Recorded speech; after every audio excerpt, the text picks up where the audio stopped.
A simple pendulum of length 1 meter has a wooden bob of mass 1 kilogram. It is struck by a bullet of mass 10 to the power minus 2 kilogram in 0.01 kilogram, moving with a speed 2 into 10 to the power 2 meter per second.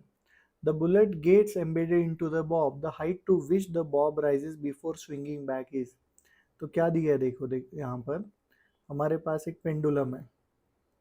उस pendulum का हमें length दिया है, इस Bob का मास हमें दिया है, और यहाँ पर एक बुलेट है moving with some velocity v1 v2 मान लो, और इसका मास है m2, राइट।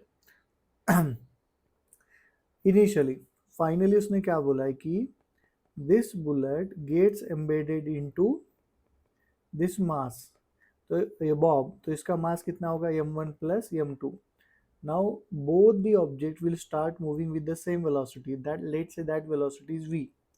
नाउ यहाँ पर हम लोग किसका यूज कर सकते हैं, law of conservation of momentum. Initial momentum is equal to final momentum. Initial momentum कितना है, तो m1 बॉब का मास इंटू उसकी वेलोसिटी 0 प्लस बुलेट का mass into velocity v2 is equal to final mass कितना, बॉब का mass plus bullet का mass into उसकी वेलोसिटी।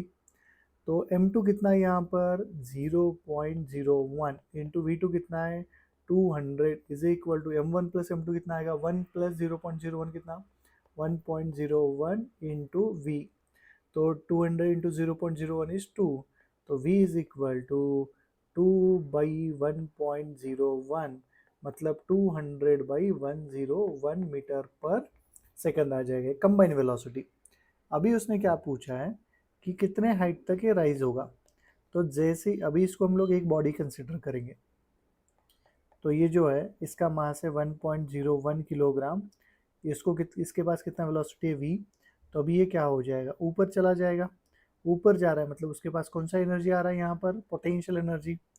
तो kinetic energies get converted into loss in kinetic energies gain in potential energy. Kinetic energy is half mv square is equal to potential energy is mgh। mm cancel हो जाएगा, तो v कितना, v है 200 by 101 का square divide by 2 is equal to 10 into क्या आ जाएगा h। अगर हम लोग इसको अप्रॉक्स सॉल्व करें, देखो 200 बाई 100 है, 101 मतलब 100, 200 बाई 100 कितना 2, 2 का स्क्वेयर 4, 4 बाई 2 इज 2, तो 2 is equal to 10 into H. तो एच इज इक्वल टू क्या आएगा 0.2 मीटर। 0.2 मीटर ऐसा एक ही ऑप्शन है, option A is a correct one.